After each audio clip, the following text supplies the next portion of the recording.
আমি স্বপ্ন দেখতে তো ভালোবাসি।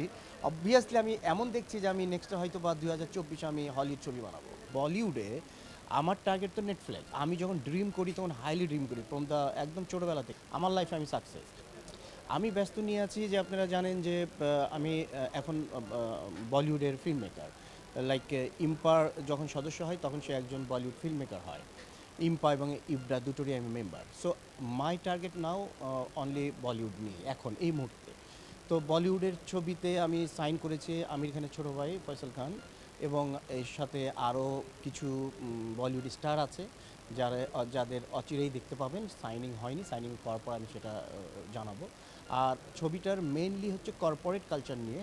কর্পোরেট কালচার বলতে আমি নর্মাল কর্পোরেট না, এখানে ধরেন মাল্টিন্যাশনাল কোম্পানির যে বড় বড় বিগ পজিশনে জব করে CEO, country head, country manager, তাদের প্রমোশনটা কিভাবে হয়, তাদের ভিতরে ভালোবাসাটা কিভাবে হয়, তারা কি বিনিময় করে, এই ব্যাপারগুলোকে নিয়ে সিনেমাটা। এর মধ্যে যে একজন ভালোবাসার মানুষ থাকবে, লাভ স্টোরি থাকবে। লাভ স্টোরি অফকোর্স সব কিছুতে থাকে, কিন্তু এখানে যে গতানুগতিকভাবে যে আমাদের ভালোবাসার ফ্যাক্টরগুলো আমরা দেখাই সিনেমায়, এইটা এখানে থাকবে না, বাট প্রচণ্ড রোমান্স থাকবে। সেই সিনেমাটার জন্য গল্প বা প্ল্যানিং এখনো প্রস্তুত হয়েছে কিনা নাকি প্রস্তুতি চলছে? হ্যাঁ, গল্প লাইন কমপ্লিট। একটা টুইস্ট বাকি আছে, সেটাকে নিয়ে আমি রিসার্চ করছি। বিভিন্ন লেখক বলিউডে, বাংলাদেশে সবার সাথে বসে, যারা mostly university graduated on film, তাদের নিয়ে বসছি। যারা লেখালেখি নিয়ে ব্যস্ত তাদের নিয়ে বসছি। একটা টুইস্ট এখানে আমি দেখাতে চাচ্ছি, সেটা এতটাই এমন ডেপ দেখাতে চাচ্ছি যেটা কোনো ছবিতে আমরা দেখতে পাইনি। এই জন্য একটু সময় লাগছে। আর হলো ছবিটা স্ক্রিপ্ট রেডি হয়নি এখনও। ফুল রেডি হলেই এটা আমরা শুটিংয়ের ডেট বলবো। এবার ঈদে অনেকগুলো সিনেমা আসছে, এটাকে কিভাবে দেখছেন জিনিস? ফ্যান্টাস্টিক। আমি তো খুবই খুশি যে সিনেমাগুলো আসছে। অ্যাটলিস্ট একটা দুটো নয়, অনেকগুলো সিনেমা হচ্ছে। এবং এই ঈদে আমার মনে হয় গত ঈদের থেকে এই ঈদের সিনেমা প্রত্যেকটাই জোস আমার দৃষ্টিতে। শাকিব খানের ছবি তো আমার মনে হয় প্রিয়তমার নামটাই আমার পছন্দ হয়েছে। তো আমার মনে হয় তার লুক যেটা দেখলাম, তারপর সব কিছু মিলে আমার আমার নস্টালজিতে ফিরে যেতে মন চাইছে। মনে হচ্ছে যে হ্যাঁ, একটা গল্প আছে ভিতরে। স্পেশালি শাকিব খান। আর ক্যাসিনো, সৈকত নাসিরের সে ভালো কাজ করে, কিন্তু ক্যাসিনো নামটা যদি ওল্ড প্যাটার্ন, বাট আমি জানি না, সে হয়তো নতুনত্ব দিয়েছে কিছু। ডেফিনেটলি সেই ধরনের মেকার। আশা করি প্রত্যেকটাই ভালো যাবে। সুড়ঙ্গ, আমার ছোট ভাই Raihan Rafi is a very good talented film maker, no doubt. যদিও সে সবসময়, যেটা আমি লক্ষ্য করেছি যে মানে যে ঘটনাগুলো ঘটে আমাদের দেশে, সেই রিয়ালিস্টিক ঘটনাকেই সে ছবিতে ঢোকায়। তো এইটা তার একটা pattern, but as a maker is a very good maker. এবং প্রত্যেকটা ছবি আমার মনে হয় এবার ঈদে ভালো, আমি দেখব। বর্তমান সময়ে ওটিটি বেশ জনপ্রিয় হয়ে উঠেছে, সবাই ওটিটি কন্টেন্ট বানাচ্ছে। আপনার এমন কোনো প্ল্যানিং আছে কিনা ওটিটিতে কোনো কন্টেন্ট? অবভিয়াসলি ওটিটি হচ্ছে এখন মেইন মার্কেট প্লেস। দেখুন, আমি বলিউডে কেন গেলাম, এটা কিন্তু একটা বিশাল ফ্যাক্টর। কারণ আমি যখন কাগজ মুভি করি তখন আমার মার্কেট পরিসর ছিল ছোট।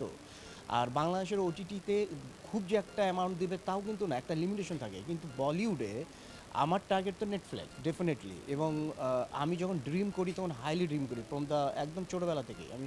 এবং আই বিকাম সাকসেস। যতগুলো আমি ড্রিম এবং প্ল্যানিং স্ট্র্যাটেজি করেছি, আমার লাইফে আমি সাকসেস। সো আমি ফিল্মে অনেক দেরিতে আসলেও আমার যে স্ট্র্যাটেজির টার্গেট সেটা নেটফ্লিক্স ডেফিনেটলি। তারপরে আমি স্বপ্ন দেখতে তো ভালোবাসি। অবভিয়াসলি আমি এমন দেখছি যে আমি নেক্সট হয়তো বা ২০২৪ আমি হলিউড ছবি বানাবো। তো নেটফ্লিক্স, আমার কথা হলো, নেটফ্লিক্স হোক আর হল হোক, আমার প্রোডাক্টের মার্কেট প্লেস হতে হবে big and wide and internationally. So এটার একমাত্র way, first step is Bollywood, because of its nearby, and বলিউডের সাথে আমার একটা ভালো সম্পর্ক আছে ওখানে সবার সাথে।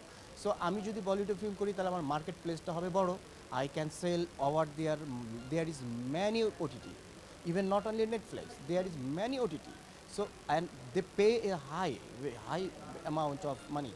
সো আমি যদি বাংলাদেশকেই শুধু চিন্তা করি তাহলে আমি তো ইনভেস্ট করছি। সো এটা আমার রিটার্নটার জন্য আমাকে বড় মার্কেট দেখতেই হবে।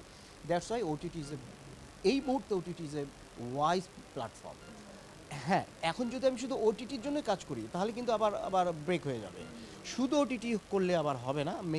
মেকিংয়ের তখন যে শৈল্পিক বিভিন্ন রকম সাইড আছে, এটা আমরা বঞ্চিত হব। শুধু ওটিটি না, হল আছে, ওটিটি আছে, মাঝে মধ্যে টেস্টের কারণে অন্য প্যাটার্নের ছবি বানানো, ভ্যারাইটি কাইন্ড অফ ফিল্ম বানালে আমাদের মার্কেটটা বড় হবে। আমি তো বলতে চাই, দেখুন, অনেকে হয়তোবা ভাববে যে বাংলাদেশি হয়ে বিদেশে কেন আমি ছবি বানাচ্ছি, এরকম অনেকে বলতে পারে। বাট আমি তাদের উদ্দেশ্যে বলবো যে উম, এটা ব্যাপারটা তা নয়। আমি ইনভেস্ট করছি দেশের বাইরে, সেখান থেকে আর্ন করছি এ বিগ অ্যামাউন্ট, এবং সেটা আমি কিন্তু বাংলাদেশে নিয়ে আসছি। সো আমি আর্ন করছি আমার দেশের জন্য।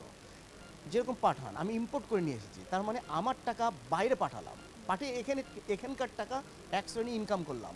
আমারটা একটু টোটালি এখান থেকে, লাইক আমি ইনভেস্ট করছি বাইরে, ইনকাম করে আমি আর্ন করছি, সেই আর্নের টাকাটা আমি বাংলাদেশে নিয়ে আসছি। সো এইটুকু আমার বলার আছে। যারা আমাকে নিয়ে হয়তো বা ভাবতে পারে উনি কেন বলিউডে মুভি বানাচ্ছে, বাংলাদেশেই অনেক তো স্কোপ আছে, বাংলাদেশে করছে না, বলিউডে মুভি বানাচ্ছে। আসলে এটা আমি দেশকে ভালোবাসি বলেই করছি, আর কিছু নয়। আর আমার আরেকটা ব্যাপার, বলিউডে যখন আমি ছবি বানাবো, এই ছবিটা কিন্তু ইন্টারেস্টিং। এটা থাক, আমি একটু বলতে চাচ্ছি না, এটা একটু খুব ট্রিকি মেকিং। সো ট্রিকি মেকিংটা আমার কাছে থাক। তো এটা এমনভাবে একটা ছবি হচ্ছে যেটা বলিউডে চলবে এবং বাংলাদেশেও চলবে, এমনভাবে চলবে যেটা আমার ইম্পোর্ট করার দরকার নাই। একই ছবি আমি দুই জায়গায় চালাচ্ছি।